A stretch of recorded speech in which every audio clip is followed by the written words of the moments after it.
Assalamualaikum warahmatullahi wabarakatuh. Teman-teman, di video ini saya mau bahas tentang depresiasi di UMKM.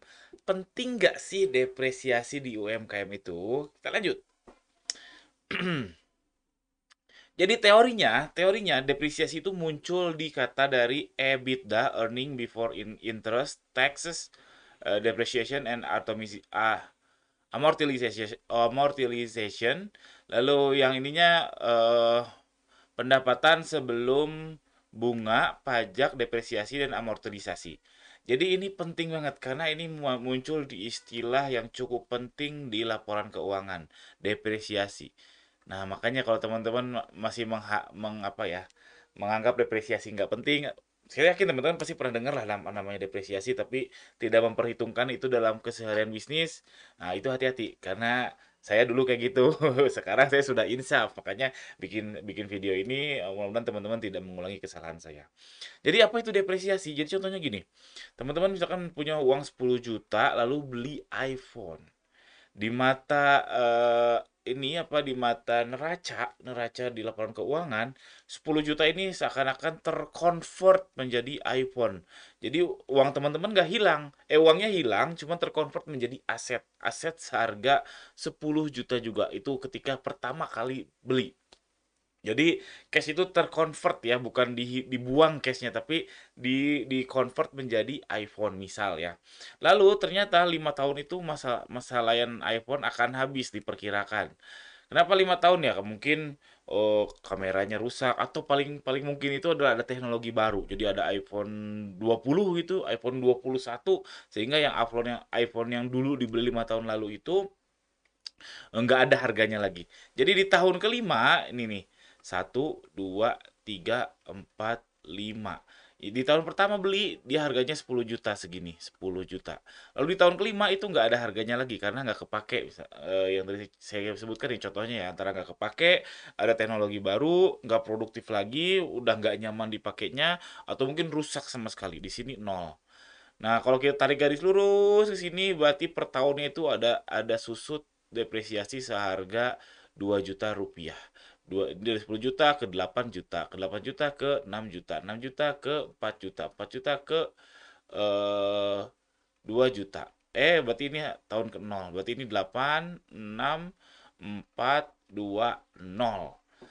Nah, selisih ini dari 10 juta ke 8, 8 juta ke 6 juta ke 4, 4 juta ke 2, 2 ke 0 ini namanya depresiasi. Dan kalau di laporan keuangan di profit loss ya di laba rugi ini dijadikan biaya. Jadi 2 juta itu dijadikan biaya pengurang profit, eh, pengurang earning. Jadi EBITDA kan earning before income tax, depreciation dan amortization. Di bawahnya ada EBIT. Ada EBIT itu earning before interest sama taxes. Lalu di bawahnya lagi ada ya earning, yaitu udah bersih, betul-betul bersih. Jadi sudah dikurangi depresiasi, biaya depresiasi tadi, amortisasi, pajak dan lain sebagainya. Nah, si depresiasi ini sebenarnya bukan biaya. Oh, jadi ada biaya depresiasi. Bukan berarti kita mengeluarkan uang, tapi si si aset kita ini si iPhone ini susut 2 juta itu seakan-akan biaya. Jadi biaya itu di mata keuangan itu bukan hanya kita mengeluarkan uang ya, tapi ketika suatu aset itu terkikis nilainya itu juga biaya. Ya begitulah, ini saya juga sebenarnya agak kurang begitu begitu mahir ya dalam sisi keuangan, cuman teman-teman harus tahu bahwa depresiasi itu patut diperhitungkan. Kasus nyatanya kayak gini. Ini kasus yang saya alami. Makanya saya harap teman-teman tidak mengulangi hal yang sama. Jadi PC, laptop, dan HP di kantor saya lagi butuh peremajaan. Lagi butuh peremajaan itu di tahun kelima, berarti 2 tahun lalu. Tapi nggak ada uangnya. Tapi no budget. No budgetnya macam-macam 2 tahun lalu karena lebih baik beli kain, terus lebih baik beli iklan, beli campaign dan sebagainya. Ternyata nggak ada budget. Kenapa ya nggak ada budget? Ini penting tapi nggak penting gimana ya? Ya intinya khususnya saya tidak memutuskan untuk melakukan peremajaan itu, dan makin ke sini PC, HP, laptopnya makin nggak nyaman teman-teman, makin nggak nyaman, makin nggak produktif. Ya itu ini kasus nyatanya. Kenapa bisa kayak gitu? Karena saya menghiraukan depresiasi dalam laporan keuangan, termasuk dalam pricing. Nah, jadi saya tidak memikirkan bahwa si PC itu suatu saat akan betul-betul habis masa layannya, si laptop itu suatu saat akan betul-betul habis masa layannya. Ya, saya paham itu, cuman saya tidak ngitung itu ke bisnis saya gitu. Jadi saya, cuma berharap suatu saat ketika itu masih habis masa lainnya saya ada duit. Oke, itu bagus. Itu kalau ada duitnya bagus, tapi kalau misalkan nggak ada gimana?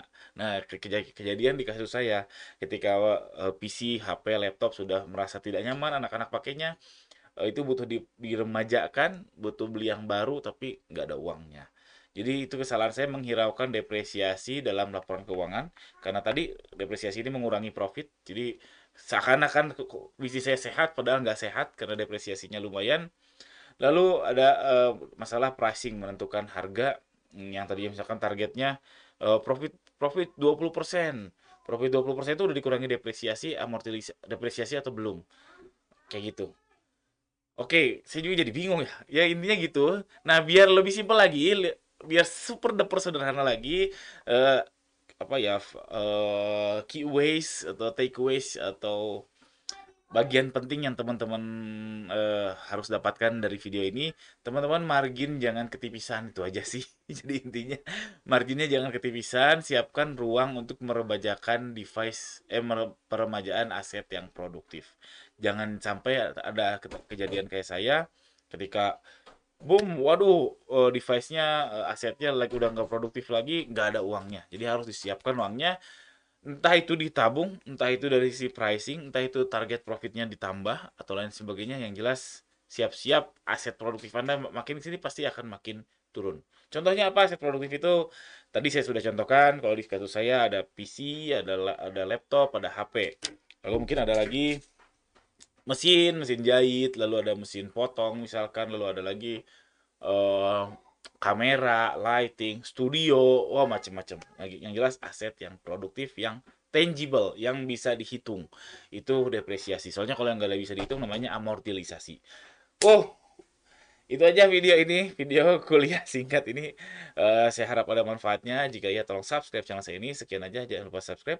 Sekali lagi, Assalamualaikum warahmatullahi wabarakatuh.